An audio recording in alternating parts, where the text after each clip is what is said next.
तो आज मैं आपको एक अनोखी रहस्यमय कहानी सुनाऊंगा। अगर आप चैनल पर नए हैं तो अभी सब्सक्राइब कर ले तथा कहानी पूरा देखें। अंत में एक अनोखा रहस्य छुपा है। धन्यवाद। तो सुनिए।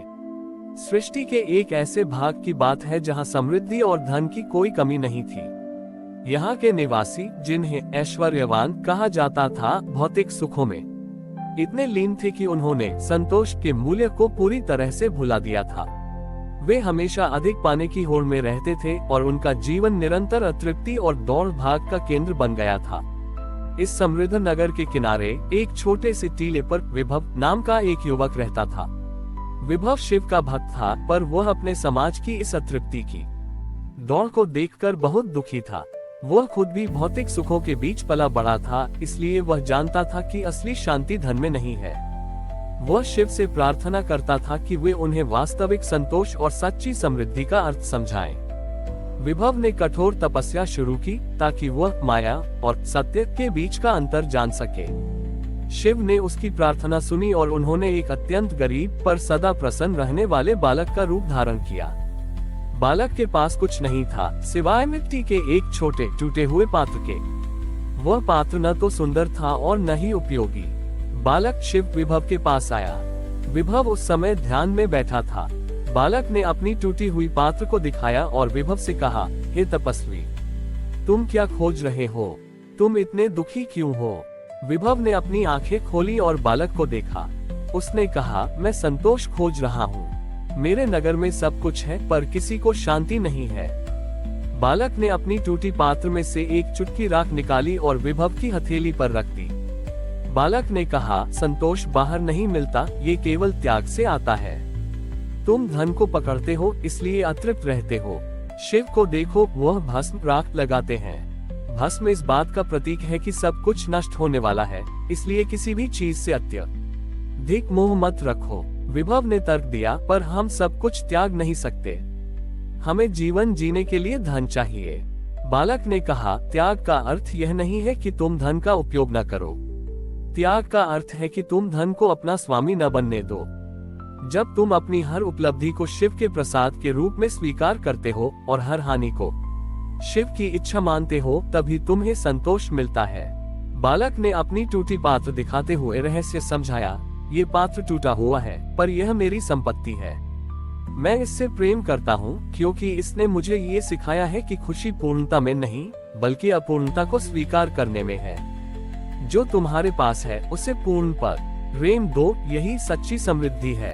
बालक ने विभव की हथेली पर रखी राख को देखा। उस राख में अचानक एक छोटा चमकता हुआ मणि दिखाई दिया। शिव बालक ने कहा, यह मणि तृप्ति की राख में से निकला संतोष है। अब तुम जाओ और इस मणि को अपने जीवन का केंद्र बनाओ। बालक का रूप बदला और वहां सर्प और भस्म को धारण किए महादेव प्रकट हुए। शिव ने कहा, विभव, धन को अपना साधन बनाओ, साध्य नहीं। जब तुम अपने हृदय से अधिक पाने की इच्छा त्याग दोगे, तभी तुम जानोगे कि तुम्हारे पास पहले से ही परम संतोष रूपी सबसे बड़ा धन है। विभव ने उस मणि को अपने हृदय से लगा लिया।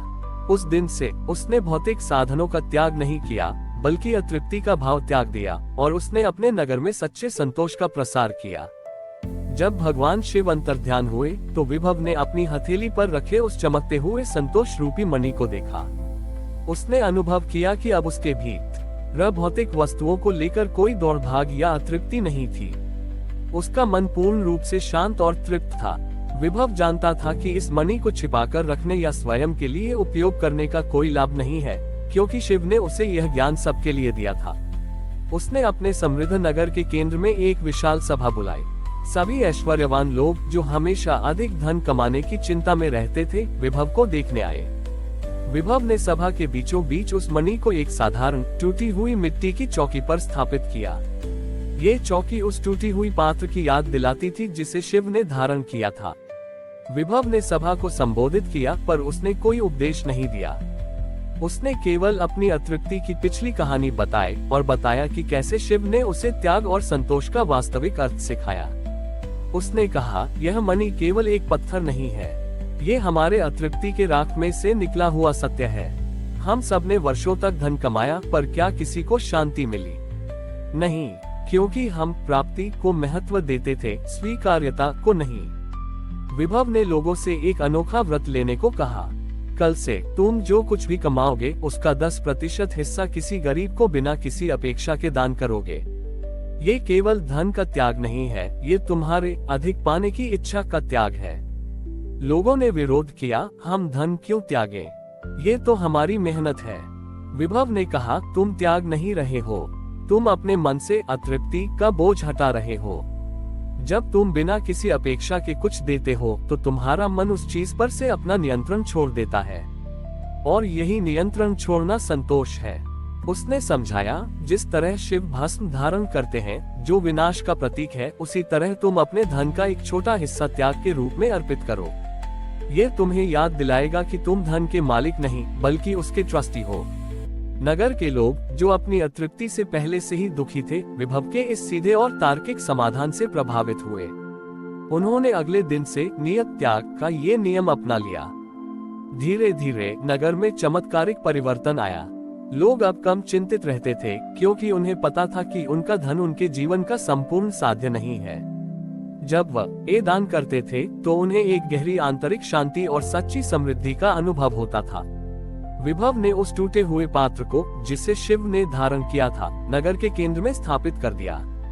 ये पात्र हमेशा लोगों को याद दिलाता था कि सबसे बड़ा धन वह है जो टूट चुका हो पर संतोष से भरा हो। विभव का नगर अब केवल ऐश्वर्यवान नहीं था बल्कि संतोषवान बन गया। उसने सिद्ध कर दिया कि शिव की सच्ची भक्ति भौतिक समृद्धि को त्यागने में नहीं बल्कि उस पर से मोह त्याग कर उसे निस्वार्थ सेवा में लगाने में है।